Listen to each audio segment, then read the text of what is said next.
So hello everyone, সবাই কেমন আছো? আশা করি ভালো আছো। আমিও খুব ভালো আছি। আর আজকে কি বলো তো, আজকে হচ্ছে ফ্রেন্ডশিপ ডে। তোমাদের সবাইকে হ্যাপি ফ্রেন্ডশিপ ডে। সবাই অনেক ভালো থেকো। তো চলো, আজকে রবিবার, রান্না করব বলে চলে এসেছি।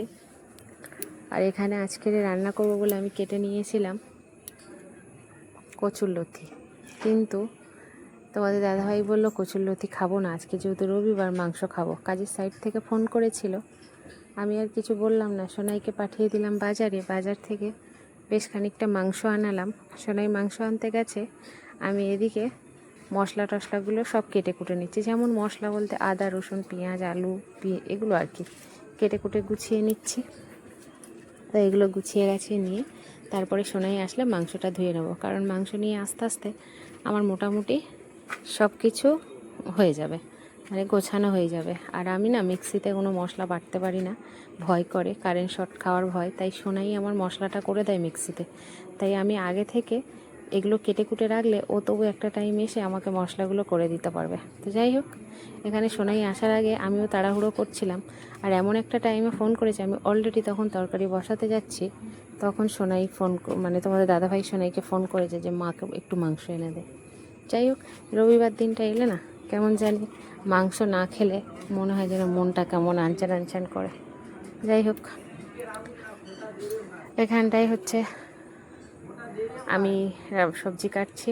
আর এই যে একজন ভদ্রমহিলাকে যেতে আসতে দেখছো, মানে ভাড়া বাড়িতে থাকলে কত রকমের মানুষ দেখা যায়, তাই না?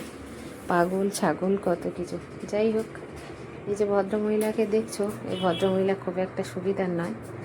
মানে যেখানে যাবে আমার মনে হয় সেখানের মানুষের জীবন ওষ্ঠাগত করে ফেলবে।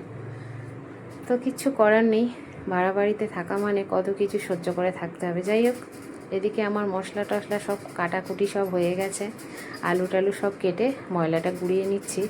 আর ফোনের সামনে থেকে এই যে আমার পুচকিটা পার হয়ে গেল, কারণ আমি যখন সবজি কাটবো কিছু করব তখন ওই যেন সারা বাড়িটা মোটামুটি চড়ে বেড়াবে। যাই হোক, সব কিছু কেটে কুটে গুছিয়ে নিয়েছি, তার মধ্যে সোনাই চলে এসেছে। আসার সাথে সাথে সোনাই মশলাটা করে দিল। আমি এদিকে মাংস টাংসগুলো ধুয়ে নিয়ে এসে চট করে বসিয়ে দিয়েছি। আগে যেহেতু ভাত হয়ে গেছে, যা শুধু তরকারিটা করব। আজকের আর অনেক রকমের কিছু করব না, শুধু মাংসের ঝোল আর ভাত করব। আর আজকের তরকারিতে একটু মশলা কম দেব, কারণ কদিন ধরে দেখছি বাড়িতে সবার মোটামুটি গ্যাস হচ্ছে, ওর জন্য করে একটুখানি মশলাটা কম দেবো আজকের তরকারিতে। আর আজকের তরকারিতে, আজকে কেন প্রত্যেক দিনই মশলাটা তরকারিতে একটু কম দেবো, কারণ সবাইয়ের গ্যাস হচ্ছে, শুধু আমার বলে না, সোনাইয়ের বাপির সবার। যাই হোক, এখানে রান্না বসিয়ে দিয়েছি আর সোনাইকে চান করতে যেতে বলেছি। সোনাই স্নান টান করে এসে এখানটায় আমার কাছে একটা গল্প করছে, কারণ ওদের স্কুল থেকে ঘুরতে নিয়ে যাবে। আর ঘুরতে নিয়ে গেলে আমি যে নতুন ফোনটা কিনেছি ওটা নিয়ে যাবে বলছে। আমি বলছি দেখিস ফোনটা নিয়ে যাবি যেন হারাস না। ও বলছে আমি সেরকম হলে সুন্দর করে গলায় আটকে নেব মা, তাহলে তবুও ফোন হারাতে দেব না। তো যাই হোক, এদিকে আমি রান্না বসিয়ে দিয়েছি। আর রান্না করতে এসে কি হয় বলো তো, সব সময় জানবে ভিডিও করার সময় না একজন লোক লাগে, এক হাতে ফোন ধরা আবার এক হাতে রান্না, এটা মানে একদম পসিবল হয়ে ওঠে না। যাই হোক, এদিকে আমার তরকারি মাংস হয়ে বসিয়ে দিয়েছি। আর দেখছোই তোমরা, আজকে এত পরিমাণে কম মশলা দিয়েছি যে তরকারিটা একদম মানে মশলা ছাড়া আর কি। আর তেলও আজকের কম দিয়েছি। তো তোমরা কি এরকমই কম মশলার বা কম তেলের তরকারি খেলে গ্যাস কম হয়? তোমরা আমাকে একটু কমেন্টে জানিও তো। যাই হোক, এদিকে আমি রান্না বসিয়ে দিয়েছি। আর ওদিকে না আকাশটা একটু মেঘ মেঘ করছে, যদিও সকাল টাইমটা বৃষ্টি হয়েছে, এখন কোনো বৃষ্টি হয়নি। তো ভাবলাম কিছুটা জামা কাপড় ধুয়ে দিই। ওদিকে কিছুটা পরিমাণে জামা কাপড়ও ধুয়ে দিয়েছি, সেদিকেও নজর রাখতে হচ্ছে। আর ভাড়া বাড়িতে থাকা মানে ওই যে বললাম, হাজারটা ঝামেলা মাথার মধ্যে নিয়ে থাকা। সব মানুষ তো সমান নয়, এক একজন এক এক রকমের। যাই হোক, এই বাড়িটাতে আমি এই 14 বছর 15 বছর আছি। তো যাদের সাথে ছিলাম তারা মোটামুটি এক এক করে সবাই জায়গা কিনে নিয়ে চলে গেছে। আমারও ঘর কমপ্লিট হয়ে গেলে আমিও চলে যাব, কিন্তু যারা নতুন নতুন আসছে তারা তো মানে তাদের সাথে চলার মতন না, এত মানে খারাপ মানে ব্যবহার তাদের। তো যাই হোক, এদিকে আবার আকাশ মেঘ করে এসেছে, আর বেশ কিছু যেটা জামা কাপড় শুকিয়ে গেছিলো আমি ভাঁজ করে তুলে নিয়েছি। আর এই যে বেশ কিছুটা আছে একটু ভিজা ভিজা। এদিকে দেখো আকাশটা একদম কেমন গম্ভীর করে এসেছে, একদম ভালো লাগে না জানো তো এরকম যদি আকাশে মেঘ করে। তো কি করব, আর কিচ্ছু করার নেই, বর্ষার সময় বৃষ্টি তো হবে। আর এই যে দেখতে পাচ্ছ পুচকিটার না আজকে শরীরটা ভালো নেই, কেন জানি না, শরীরটা মনে হয় ভালো নেই, সেখানে সেখানে পারছে, সেখানে ন্যাত ন্যাত করে শুয়ে পড়ছে।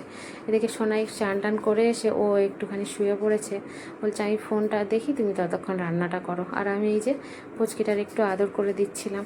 কি সুন্দর দেখো মায়া ভরা মুখ, মানে ওর মুখটা দেখলেই মনে হয় মনটা ভরে যায়। তা যাই হোক, একে ঘুম পাড়িয়ে মানে ঘুমাচ্ছে দেখেই আমার খুব ভালো লাগছে।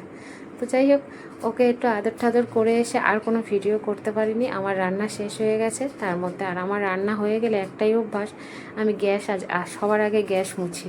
কেন জানি না, আমার গ্যাসটা না মুছলে মনে হয় বিরক্ত লাগে। যখন শরীর একদম দেয় না তখন ওইভাবে রেখে দিই, আর নয়তো আমি রান্না করে সাথে সাথেই আমি গ্যাস মুছে নিই। আর আমার গ্যাসের ওখানটায় সবসময় এক প্যাকেট শ্যাম্পু রেখে দিই, ওটা একটা ন্যাকড়া ভিজিয়ে আনি, একটু শ্যাম্পু নিয়ে একটু জল নিয়ে ঝট করে আমি গ্যাসটা মুছে ফেলি। দেখো একটাই তো রুম, আর সামনেই বারান্দাতে গ্যাস থাকে। তো যদি গ্যাসটা নোংরা হয়ে থাকে, ঘরে দুম করে একটা মানুষ ঢুকলে একদম ভালো লাগে না জানো তো, মানে এমন দেখতে খারাপ লাগে। তার জন্য করে আমি সবসময় রান্নাঘরটা পরিষ্কার করে রাখার চেষ্টা করি।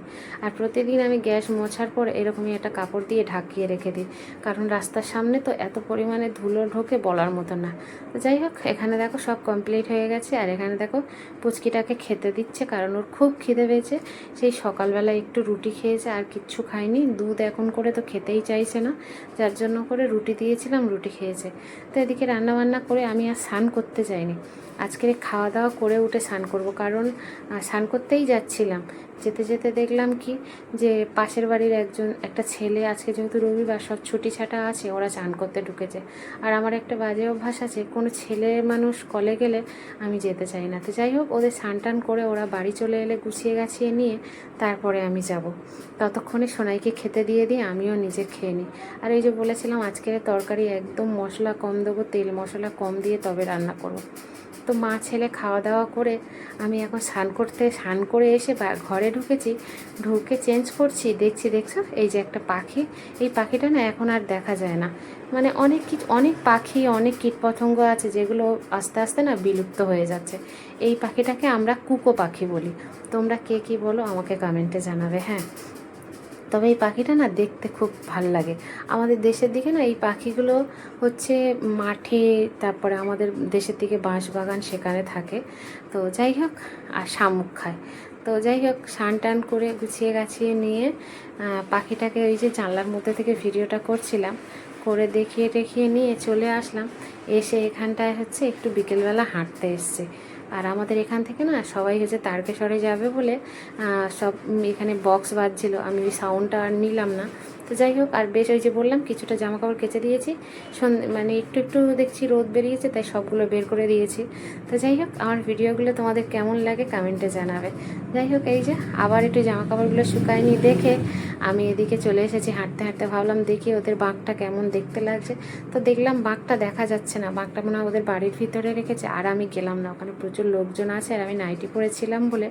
যাই হোক, ফিরে বাড়ি চলে এলাম। আর এই যে আমি একটু বেরিয়েছি, এই ম্যাডামও বেরিয়েছে আমার সাথে সাথে, মানে আমি যেখানে যাব ও আমার পিছন পিছন বেরিয়ে আসবে। যাই হোক, আর এই যে সবাই ভালো থেকো, আর ভিডিও ভালো লাগলে কমেন্ট